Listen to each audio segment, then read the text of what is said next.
Hi welcome to Jyothi IT solutions. ఈ వీడియోలో మనం ఎన్ఎఫ్ఎస్ ఆర్హెచ్ఎల్ 6 ఆర్ 7లో నెట్వర్క్ ఫైల్ సిస్టమ్ గురించి ఇక్కడ కొన్ని ఇంపార్టెంట్ ఇంటర్వ్యూ క్వశ్చన్స్ ఇచ్చినాను. ఫస్ట్ క్వశ్చన్ చూద్దాం. What is NFS? NFS stands for network file system. NFS full form వచ్చేసి network file system. Network file system ఎందుకు యూజ్ చేస్తాము అంటే ఎన్ఎఫ్ఎస్ అనేది రెడ్ హ్యాట్ లైనక్స్లో కానీ ఏ లైనక్స్లో అయినా అలాగే యూనిక్స్ ఫ్లేవర్స్లో కానీ చాలా important chapter network file systems. Daily network file సిస్టమ్స్తో వర్క్ చేస్తూ ఉంటాము లైనక్స్ అడ్మినిస్ట్రేటర్గా ఉన్నట్లయితే. NFS is a distributed file system protocol. NFS allows users on client computers to access files over a network in a manner similar how local storage is accessed. అంటే ఇప్పుడు మనకు ఇక్కడ మన లొకేషన్లో ఒక సర్వర్ ఉంది, రిమోట్ లొకేషన్లో అది ఎక్కడైనా కావచ్చు. రిమోట్ లొకేషన్లో ఒక సిస్టమ్ ఉంది, మన దగ్గర ఒక సిస్టమ్ ఉంది, రిమోట్ లొకేషన్లో ఒక సిస్టమ్ ఉంది. మన సిస్టంలో లోకల్ స్టోరేజ్లో ఉండేటటువంటి ఫైల్స్ కానీ డైరెక్టరీస్ కానీ రిమోట్ లొకేషన్లో యాక్సెస్ చేయడానికి నెట్వర్క్ ఫైల్ సిస్టమ్ ఎన్ఎఫ్ఎస్ని యూజ్ చేస్తారు. ఎన్ఎఫ్ఎస్ని డిస్ట్రిబ్యూటెడ్ ఫైల్ సిస్టమ్ ప్రోటోకాల్ అని కూడా పిలుస్తారు. ఇంకా NFS is built on remote procedure call, అంటే ఆర్పిసి అని చెప్తాము ఇక్కడ, దీని మీద బిల్డ్ చేస్తుంది. రిమోట్ ప్రొసీజర్ కాల్ అంటే ఏంటి? RPC is an inter process communication technique that allows client and server software to communicate. ఇక్కడ క్లయింట్ అంటే ఏంటి, సర్వర్ అంటే ఏంటి? క్లయింట్ అంటే మనము ఎక్కడైతే ఫైల్స్ ఉన్నాయో దానిని సర్వర్ అంటాము. ఫైల్స్ డైరెక్టరీస్ ఏవైతే మనం పంపించాలి ఇంకొక సిస్టమ్కి అనుకుంటామో అది సర్వర్ అవుతుంది.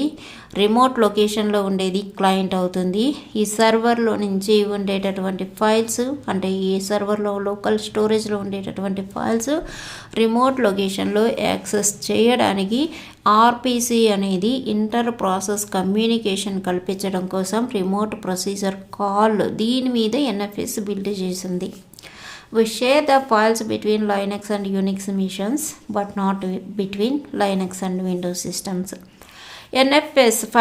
ఎన్ఎఫ్ఎస్లో ఫైల్స్ని పంపించాలి అన్నప్పుడు లైనక్స్ రిలేటెడ్ యూనిక్స్ మిషన్స్ ఏవైనా కానీ, అది ఏఎక్స్ అయినా కానీ యూనిక్స్ కానీ, అలాగే లైనక్స్లో ఉండేటటువంటి ఏ ఫ్లేవర్స్ 20 to 30 లైనక్స్ ఫ్లేవర్స్ ఉన్నాయి, ఆ ఫ్లేవర్స్లో కానీ దేనికైనా కూడా మనం పంపించుకోవచ్చు ఎన్ఎఫ్ఎస్ ద్వారా.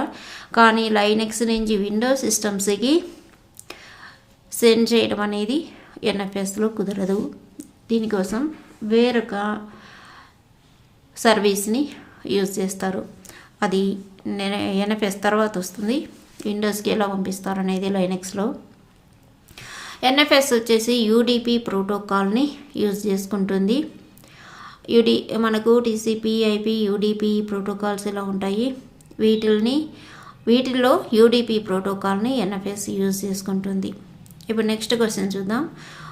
How to work the NFS server and client. Server client ఎలా వర్క్ అవుతాయి? ఈ రెండింటి మధ్య మనం ఫైల్స్ని డైరెక్టరీస్ని షేర్ చేస్తూ ఉంటాము. ఇవి ఎలా వర్క్ అవుతాయి?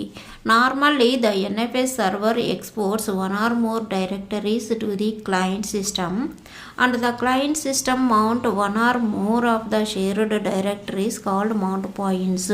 అంటే నార్మల్గా ఇప్పుడు చెప్పినాను, మన దగ్గర డైరెక్టరీస్ ఫైల్స్ ఉండేటటువంటి సిస్టమ్ని సర్వర్ అంటారని.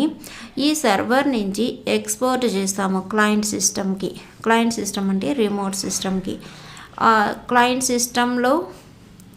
సిస్టమ్ ఒక్క డైరెక్టరీ ఒక ఫైల్ అయినా చేయొచ్చు, అలాగే మోర్ డైరెక్టరీస్ మోర్ ఫైల్స్ అయినా మనం ఎక్స్పోర్ట్ చేయొచ్చు సర్వర్ నుంచి క్లయింట్ సిస్టమ్కి. క్లయింట్ సిస్టమ్ వాటిని మౌంట్ చేసుకుంటుంది. ఎక్కడ కూడా మౌంట్ ఆల్రెడీ చెప్పున్నాను, పర్మనెంట్ మౌంట్, టెంపరీ మౌంట్. ఈ మౌంట్ ద్వారా మౌంట్ చేసుకుంటుంది డైరెక్టరీస్ని, ఫైల్స్ని ఇక్కడ సర్వర్ నుంచి పంపించేటటువంటి డైరెక్టరీస్ని షేర్డ్ డైరెక్టరీస్ అంటారు. అంటే క్లయింట్ సిస్టమ్కి షేర్ చేసినటువంటి డైరెక్టరీస్ అవి. క్లయింట్ సిస్టంలో షేర్డ్ డైరెక్టరీస్ని మౌంట్ పాయింట్స్ అని పిలుస్తాము. After the NFS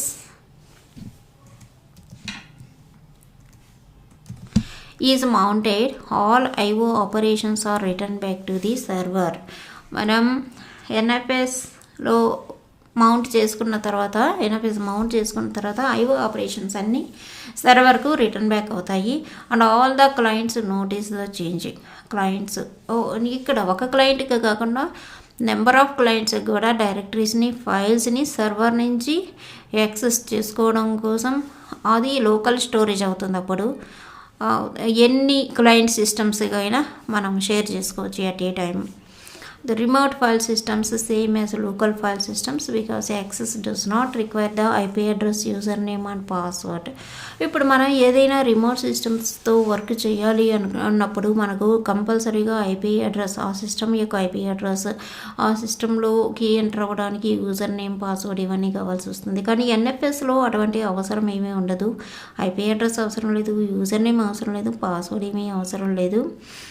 However, we can provide the security using Kerberos security. అయినప్పటికీ మనం సెక్యూరిటీ కల్పించాలి కాబట్టి ఇక్కడ Kerberos సెక్యూరిటీని NFSలో ఎటువంటి సెక్యూరిటీ కల్పిస్తారు అని అడిగినప్పుడు Kerberos సెక్యూరిటీ అని చెప్పండి. ఈ Kerberos సెక్యూరిటీ ద్వారా మనం ఎక్స్ట్రా సెక్యూరిటీని మన ఫైల్స్కి రిమోట్ సిస్టంలో ఉండేటటువంటి క్లయింట్స్ యాక్సెస్ చేసుకోగలవు. Next question, what are the NFS daemons? ఇవన్నీ ఇంటర్వ్యూకి అడిగేటటువంటి క్వశ్చన్స్ అనేవి. నేను NFS మీద వీడియోస్ ఇంకా చేయలేదు, ఫ్యూచర్లో చేస్తాను.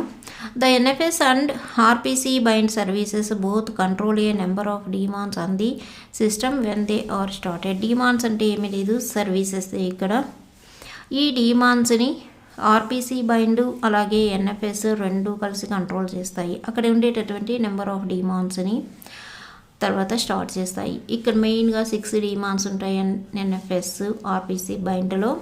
ఇవన్నీ కూడా స్టార్టింగ్ ఆర్పీసీ తోటి స్టార్ట్ అవుతాయి. ఆర్పీసీ బైండ్ అనేది ఒక డీమాన్, అంటే ఒక సర్వీస్ అని చెప్పకుండా ఇక్కడ మనం డీమాన్ అని చెప్పాలి.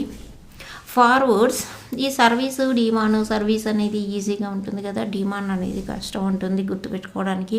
అంటే కొత్తగా నేర్చుకునే వాళ్ళకి ఇలాంటి వర్డ్స్ కొత్తగా ఉంటాయి, కానీ మీరు ఎక్స్పీరియన్స్ పెట్టి వెళ్ళినప్పుడు డీమాన్ అని చెప్పాల్సి వస్తుంది. ఇక్కడ ఆర్పీసీ బైండ్ అంటే forwards incoming requests to the appropriate sub service. ఇది రిక్వెస్ట్ని సబ్ సర్వీసెస్కి, ఏ సబ్ సర్వీసెస్కి ఫార్వర్డ్ చేయాలో అక్కడికి ఆర్పీసీ బైండ్ అనే డీమాన్ ఫార్వర్డ్ చేస్తుంది. rpc.id mapd అనేది ఇంకొక demon. Maps the user ID and group ID to users and groups. ఇది చేసేటటువంటి వర్క్ ఇది.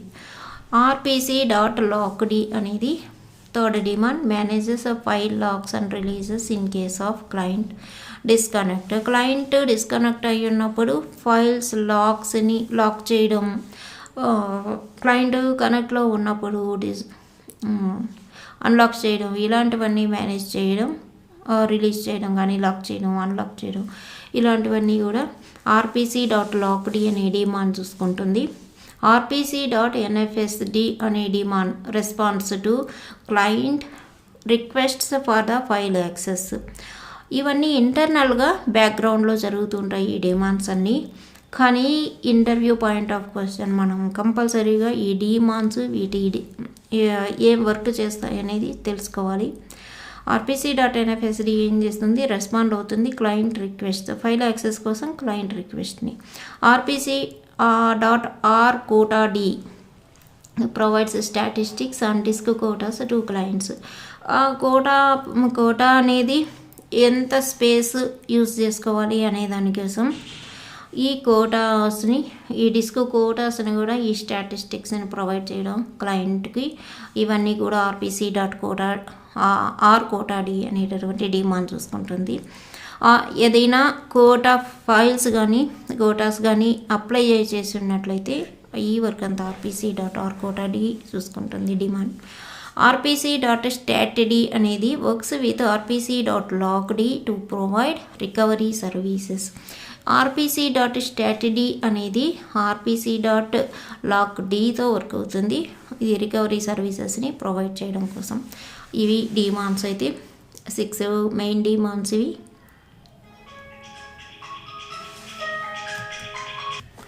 Next question, what are the main config files and additional files regarding NFS? NFSకి సంబంధించినటువంటి main files ఏంటి, additional files ఏంటి అనేది etc sysconfig NFS contains the main config files or the NFS services. ఈ etc sysconfig NFSలో main configuration files అలాగే NFS services ఉంటాయి. etc exportsలో list of resources that will be exported.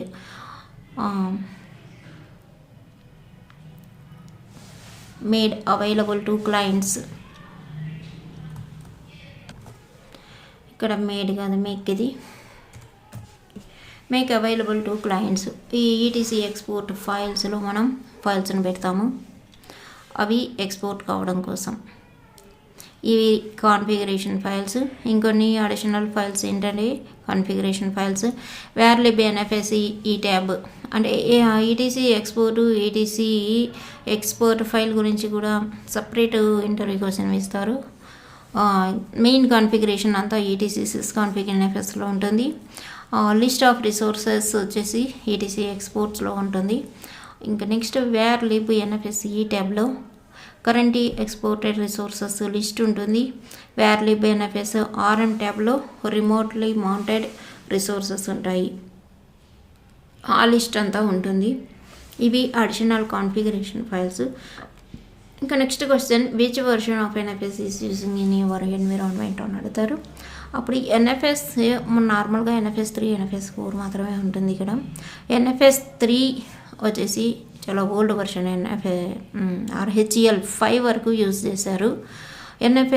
RHEL 6 నుంచి NFS వచ్చింది, ఇప్పుడు RHEL 8 జరుగుతుంది. ఇక్కడ కూడా NFS 4 వర్క్ అవుతుంది, వర్షన్ 4 ఇది. NFS 4 RHEL 6లో RHEL 7లో రెండిట్లో యూజ్ చేస్తారు. కానీ NFS 3 కావాలన్నా కూడా RHEL 6, 7 సపోర్ట్ చేస్తుంది. ఇవి కొన్ని క్వశ్చన్స్ ఇక్కడ ప్రొవైడ్ చేశాను. నెక్స్ట్ వీడియోలో మళ్ళీ ఇంకొన్ని NFS రిలేటెడ్ క్వశ్చన్స్ని, అలాగే ఏదైనా ట్రబుల్ షూటింగ్ క్వశ్చన్స్ ఇలాంటివన్నీ కూడా అప్లోడ్ చేస్తాను వీడియోస్. సబ్స్క్రైబ్ చేసుకోండి నా ఛానల్ని. ఇవన్నీ ఇంటర్వ్యూ పాయింట్లో మెయిన్గా అడిగేటటువంటి క్వశ్చన్స్ని నేను ఇక్కడ చూపిస్తున్నాను. Thanks for watching.